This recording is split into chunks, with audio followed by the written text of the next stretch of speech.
It was a dreary, fog-filled night when Lisa, Mark, and Jason decided to explore the infamous Morton's Asylum, a once thriving mental institution now rotting in disrepair. The building stood like a monolith against the moonlit sky, its broken windows and crumbling facade telling tales of neglect and abandonment.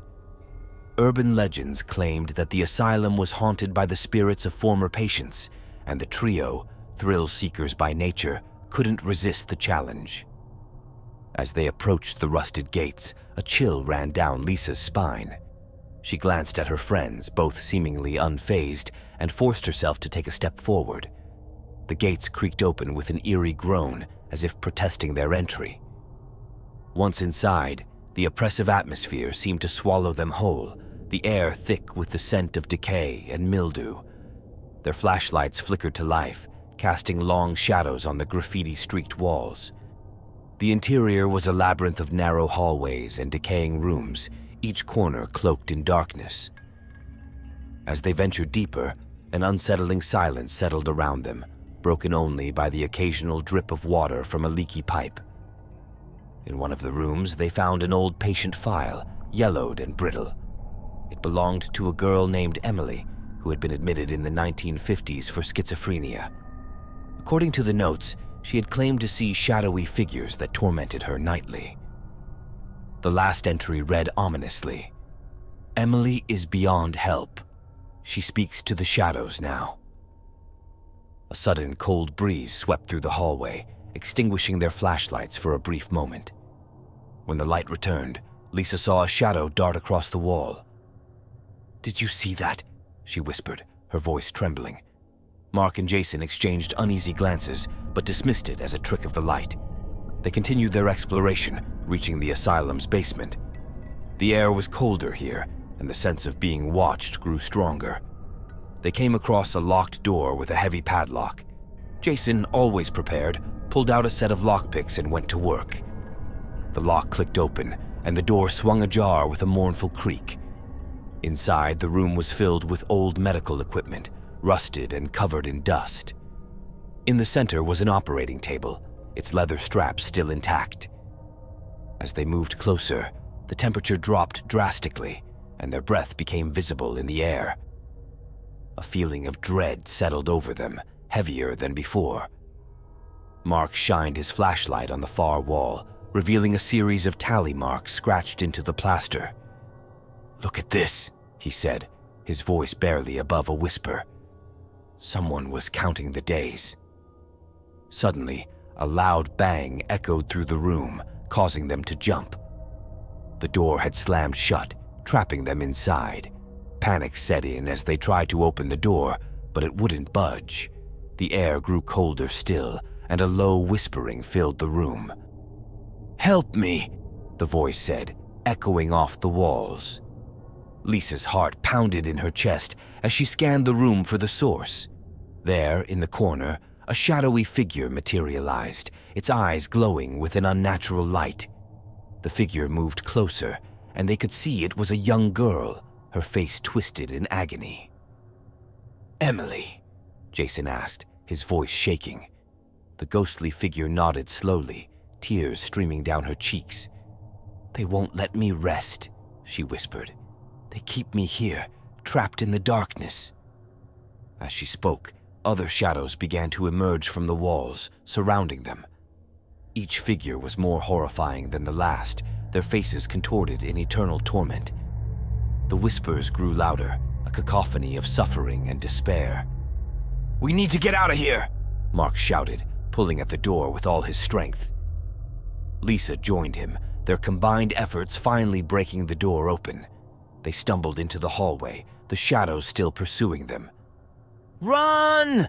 Jason yelled, and they sprinted down the corridor, the ghostly figures close behind. The asylum seemed to come alive, doors slamming and walls shaking as they fled.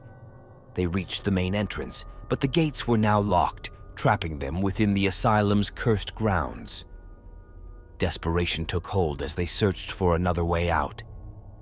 Lisa spotted a broken window and urged the others towards it. One by one, they climbed through, escaping the asylum's grip. Outside, they collapsed on the ground, gasping for breath. The asylum loomed behind them, silent once more. "What just happened?" Mark panted, his face pale with fear. "We need to tell someone about this," Lisa said, her voice shaking. "Those spirits, they're trapped in there." As they walked away, a final chill ran down Lisa's spine. She turned back to see Emily standing at the window, her eyes pleading. "We will come back for you," Lisa whispered, though she knew it was a promise she might never keep. The echoes of Morton's asylum would haunt them forever, a reminder of the spirits that lingered, waiting for release.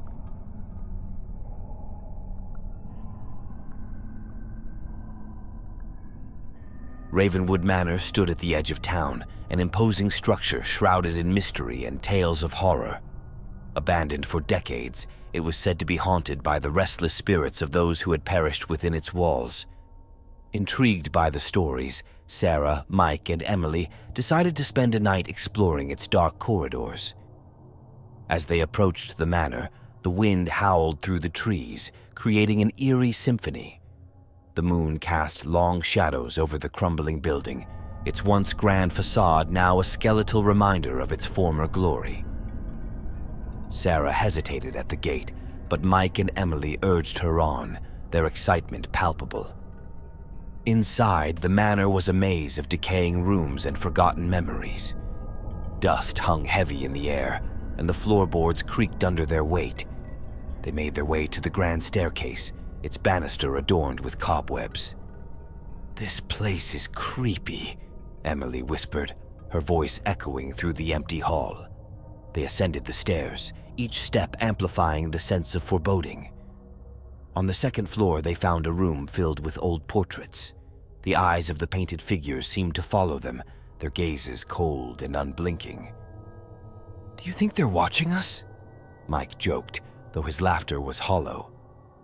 In the hallway, they discovered a door slightly ajar.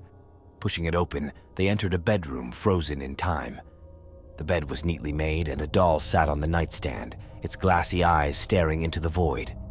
Sarah picked it up, shivering as a chill ran through her. "Let's keep moving," she said, placing the doll back.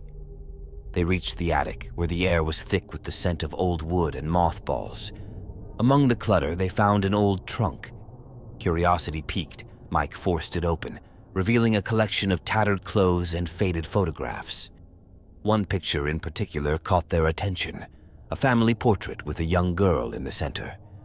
The girl's eyes seemed to hold a story of their own, and as they stared at the photograph, a sudden coldness enveloped them. "Did you feel that?" Sarah asked, her breath visible in the freezing air. Emily nodded, her face pale. "It's like someone walked over my grave," she murmured. A loud crash from downstairs startled them. Heart pounding, they rushed back to the main floor, only to find the front door wide open. "I thought we closed that," Mike said, his voice tense. The wind howled through the opening, carrying with it the faint sound of laughter. "We need to leave," Emily insisted. Ignoring her, Mike led them to the basement, where the true horrors of Ravenwood Manor awaited. The stairs creaked ominously as they descended into the darkness. The basement was cold and damp, with walls covered in strange symbols. "What is this place?" Sarah wondered aloud. In the center of the room stood an old wooden chair, its leather straps still intact. A sense of dread washed over them as they approached. "I think they used this for some kind of ritual," Mike speculated. Suddenly, the basement door slammed shut, plunging them into pitch blackness. Panic set in as they fumbled for their flashlights. When the light returned, they were horrified to see shadowy figures emerging from the walls, their faces twisted in anguish. "We need to get out of here!" Sarah screamed, but the shadows surrounded them, blocking their escape. The air grew colder, and the whispers began. "Help us!" the voices pleaded, echoing off the walls. The spirits of Ravenwood Manor were trapped, their souls bound to the place of their suffering. Emily collapsed to her knees, tears streaming down her face. "We have to help them," she sobbed. As the shadows closed in, Mike spotted a small door hidden behind a stack of crates. "Over here!" he shouted, pulling it open. They crawled through, finding themselves in a narrow tunnel that led outside. The spirit's anguished cries followed them, but they didn't look back. Once outside, they collapsed on the ground, gasping for breath. The manor loomed behind them, its windows dark and foreboding. "We need to tell someone about this place," Sarah said, her voice shaking. "Those spirits deserve to be free." Mike and Emily nodded, their faces etched with fear and determination. As they walked away, the wind carried a final whisper. "Thank you," the voice said, soft and sorrowful. They knew they had witnessed something beyond comprehension, and the haunting of Ravenwood Manor would stay with them forever. They vowed to return one day, to help the trapped souls find peace at last.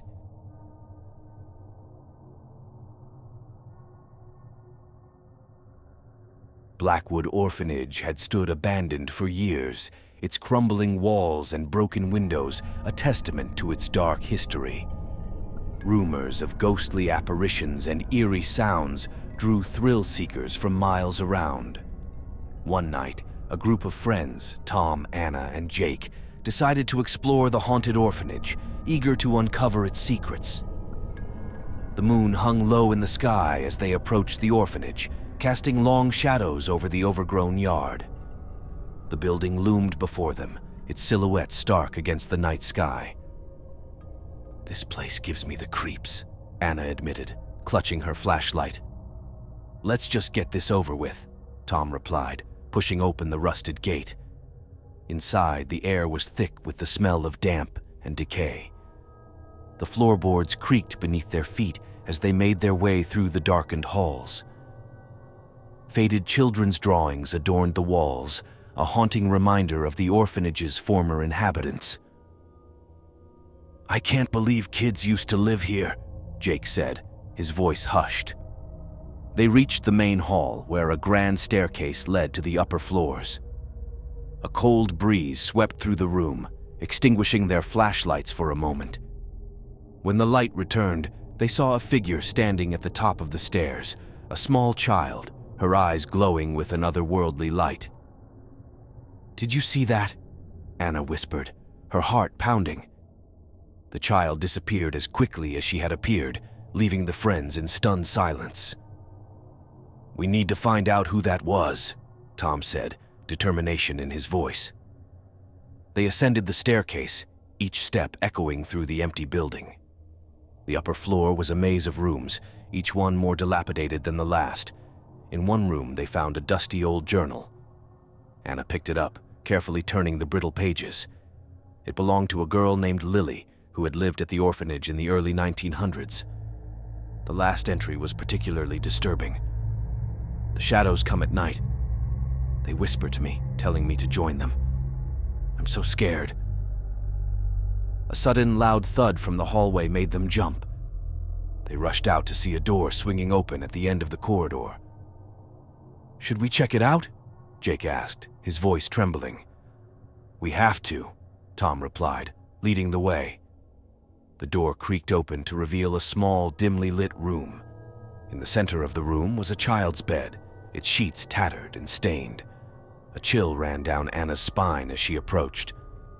"There's something under the bed," she said, bending down to look. Her scream echoed through the orphanage as a ghostly hand reached out, grabbing her arm. Tom and Jake rushed to help, pulling her back just as the hand disappeared. "What was that?" Tom gasped, his face pale with fear. "We need to leave now," Anna insisted, tears streaming down her face. But as they turned to go, the door slammed shut, trapping them inside. The temperature plummeted, and the room filled with the sound of children's laughter, soft at first, then growing louder and more sinister. Shadows danced on the walls, forming the shapes of children playing. "This is insane," Jake muttered, his breath visible in the frigid air. "We have to find a way out." Tom spotted a small window and ran to it, trying to force it open. "It's stuck!" he shouted, panic rising in his voice. The laughter grew deafening, and the shadows began to close in on them. "Please, let us go," Anna cried, but the spirits seemed to revel in their fear. In a desperate bid to escape, Jake found an old toy chest and began smashing it against the door. With a final splintering crash, the door gave way, and they stumbled out into the hallway. The laughter faded, replaced by a low, mournful wail that echoed through the building. They ran down the stairs, their footsteps echoing through the empty halls. As they reached the main entrance, the front door swung open, revealing a spectral figure blocking their path. It was Lily, her ghostly form shimmering in the moonlight. "You can't leave," she whispered, her voice filled with sorrow. Tom stepped forward, his voice steady despite his fear. "We're not here to hurt you, Lily. We just want to understand what happened." The ghostly figure's expression softened, and she began to speak. "They took us, one by one. We were never found. Our souls are trapped here, bound to this place." Tears filled Anna's eyes as she listened to Lily's tale. "Is there anything we can do to help you?" she asked. Lily nodded. "Find our remains and lay us to rest. Only then can we be free." With that, the spectral figure faded away, leaving the friends with a sense of purpose. They knew they had to return, not just for their own closure, but to bring peace to the restless spirits of Blackwood Orphanage.